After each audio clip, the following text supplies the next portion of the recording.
स्वागत। मैं हूं मृणालिनी सिद्धि ध्यानी। उत्तराखंड की खबरों में आपका स्वागत है। खबरों की शुरुआत करते हैं कुंभ मेले से। हर की पैड़ी में अब 20,000 से अधिक श्रद्धालुओं को एक साथ प्रवेश नहीं दिया जाएगा। एक सॉफ्टवेयर के जरिए पुलिस द्वारा भीड़ को किया जाएगा कंट्रोल। देखिए रिपोर्ट। कुंभ मेले में स्नान के दौरान हर की पैड़ी पर एक बार में 20,000 यात्री ही स्नान कर पाएंगे। इससे अधिक श्रद्धालुओं को हर की पैड़ी पर तब तक एंट्री नहीं दी जाएगी जब तक गंगा घाट में भीड़ कम ना हो जाए। सोशल डिस्टेंसिंग का पालन करने के लिए यह नियम लागू किया जा रहा है। इसके लिए हर की पैड़ी और मुख्य गंगा घाटों में आर्टिफिशियल इंटेलिजेंस सॉफ्टवेयर इंस्टॉल किया जा रहा है। यह सॉफ्टवेयर 20,000 की भीड़ होने के बाद मेला पुलिस को अलर्ट कर देगा। कुंभ मेले में कोरोना को लेकर हाईकोर्ट के सख्त होने के बाद मेला पुलिस ने हर की पैड़ी और अन्य गंगा घाटों पर स्नान करने के लिए श्रद्धालुओं की सीमित संख्या निर्धारित कर दी है। हरिद्वार में 107 गंगा घाटों में एक बार में 1.09 लाख लोग स्नान कर सकेंगे। हर की पैड़ी पर एक बारी में 20,000 ही स्नान कर पाएंगे। मालवीय घाट पर 12.825, अस्थि प्रभाव में 1125 और ब्रह्मकुंड में और महिला घाट में करीब 5 से 6,000 श्रद्धालु स्नान कर पाएंगे, जबकि पहले एक बार में 60,000 से अधिक लोग स्नान कर सकते थे।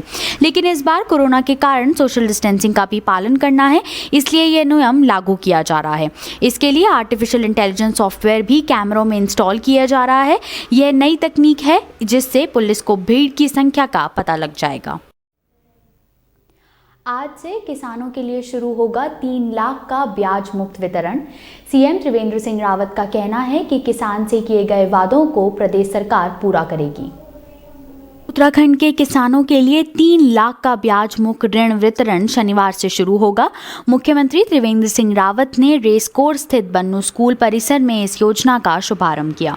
योजना के तहत 25,000 किसानों को खेती किसानी के साथ ही मत्स्य पालन, जड़ी बूटी, मुर्गी पालन, मौन पालन आदि के लिए ऋण दिया गया।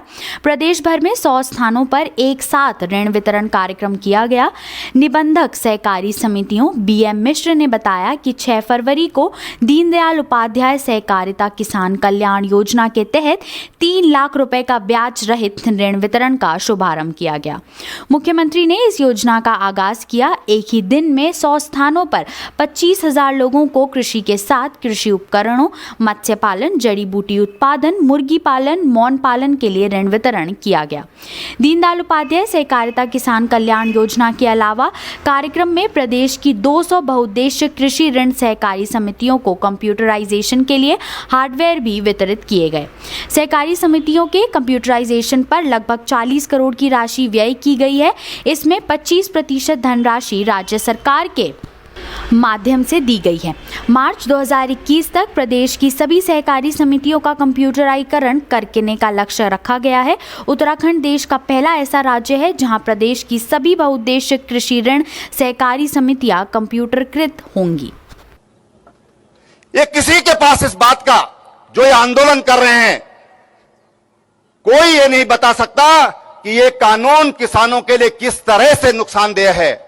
इतना बेहतर कानून बनाया है कि मंडी के अलावा किसानों को ये छूट दी गई है, स्वतंत्र किया गया है किसानों को कि आप कहीं पर भी जाकर के जहां पर आपको अच्छा मूल्य मिलता है आप अपना माल बेच सकते हैं, अपना उत्पाद बेच सकते हैं। मैं समझता हूं कि किसानों को अगर आजादी मिली है तो वास्तव में इसकी कृषि कानून से मिली है। ये मैं आज दावे के साथ इस मंच से कहना चाहता हूं कि जो काम किसानों के लिए नरेंद्र भाई मोदी ने किया, आज तक कोई उस काम को नहीं कर पाया।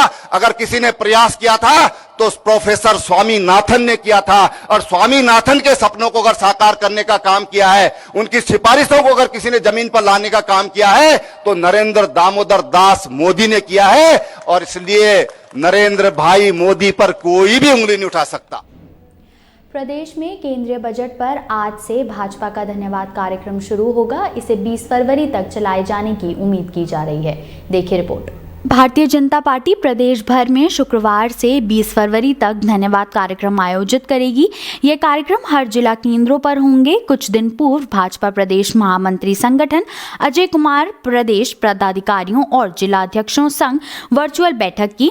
उन्होंने कहा कि प्रधानमंत्री नरेंद्र मोदी के नेतृत्व में केंद्रीय वित्त मंत्री निर्मला सीतारमण ने जो बजट पेश किया है उसकी प्रशंसा देश विदेश में हो रही है। इस बजट में आत्मनिर्भर भारत की दिशा में कदम बढ़ रहा है। इसमें गांव और किसान को केंद्र बिंदु में रखने के साथ ही हर क्षेत्र के लिए कदम उठाए गए हैं। अजय कुमार का यह भी कहना है कि इस ऐतिहासिक बजट के लिए प्रधानमंत्री नरेंद्र मोदी को विभिन्न कार्यक्रमों के माध्यम से धन्यवाद ज्ञापित किया जाएगा। प्रदेश मीडिया प्रभारी मनवर सिंह चौहान ने बताया कि इस कार्यक्रमों की इस श्रृंखला के अंतर्गत 7 फरवरी को केंद्रीय शिक्षा मंत्री एक बुद्धिजीवी सम्मेलन को भी सम्मिलित किया जाएगा। उसी दिन वे देहरादून में पत्रकारों से भी वार्ता करेंगे। उत्तराखंड में कोरोना संक्रमण का प्रसार जरूर कम हुआ है, मगर मौत के मामले बढ़ते ही जा रहे हैं। राष्ट्रीय औसत से अगर तुलना की जाए तो उत्तराखंड में मृत्यु दर 20% से अधिक है। देखिए रिपोर्ट। उत्तराखंड में हर रोज 3 से 4 मरीज इस महामारी के कारण दम तोड़ रहे हैं, जबकि अस्पतालों में ना तो पहले की तरह मरीजों का दबाव है और ना ही सुविधाओं का अभाव। देश में कोरोना मृत्यु दर 1.43%, जबकि प्रदेश में 1.72% है। उत्तराखंड में कोरोना का पहला मामला 15 मार्च को सामने आया था। हालांकि इस बीमारी से पहली मौत 1.5 माह बाद 1 मई को हुई। इसके बाद प्रदेश में मौत का ग्राफ लगातार बढ़ता चला गया। सितंबर अक्टूबर में मरने वालों की संख्या ज्यादा तेजी से बढ़ी। केंद्र ने तब कहा था कि सभी राज्य मृत्यु दर 1% से नीचे लाने का प्रयास करें, लेकिन उत्तराखंड में इसमें निरंतर इजाफा होता गया। फिलहाल सिस्टम यह देखकर सुकून में है कि अब मरने वालों की संख्या पहले की तुलना में कम हो रही है, मगर नए मामलों के संदर्भ में आंकलन करने पर रोजाना 3 से 4 मरीजों की मौत भी चिंताजनक प्रतीत हो रही है।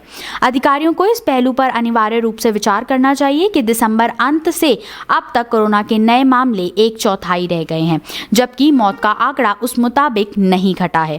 पहले रोजाना 250 से 350 नए मामले आ रहे थे और 6 से 7 लोग दम तोड़ रहे थे।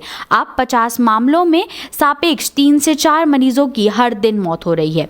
जिस तरह प्रदेश में दिनों दिन नए मामलों से कमी आती जा रही है और मरीजों की मृत्यु पर उसके संपेक्ष अंकुश नहीं लग रहा है, उस लिहाज से फिलहाल नहीं लगता है कि उत्तराखंड कोरोना संक्रमितों की उच्च मृत्यु दर के इस दाग को धो पाएगा। ऋषिकेश बद्रीनाथ हाईवे पर मलबा आने से हाईवे बंद। काफ़ी देर तक वाहनों का लगा रहा जाम। क्षेत्रवासियों को काफ़ी परेशानियों का करना पड़ा सामना। देखिए रिपोर्ट। ऋषिकेश बद्रीनाथ राष्ट्रीय राजमार्ग पर सुबह करीब 10 बजे तोता घाटी के पास मलबा आने के कारण राजमार्ग करीब 1 घंटे से बाधित है। इससे मार्ग के दोनों ओर वाहनों की कतार लग गई है। आवागमन बाधित होने से क्षेत्रवासियों को मुश्किलों का सामना करना पड़ रहा है। तोता घाटी के पास बाधित राजमार्ग को खोलने के लिए जेसीबी मशीन लगाई गई है। बताया जा रहा है कि आधे घंटे बाद मार्ग खोल दिया जाएगा। आपको बता दें कि बीते दिन हुई बारिश और बर्फबारी के चलते सिद्धपीठ सुरकंडा मंदिर के साथ ही आसपास के क्षेत्र में विद्युत आपूर्ति बाधित हो रखी है। आपूर्ति को सुचारू करने का प्रयास किया जा रहा है। उत्तराखंड की खबरों में फिलहाल इतना ही। मुझे दीजिए इजाजत। आप देखते रहिए एक्सप्रेस न्यूज़ भारत। धन्यवाद।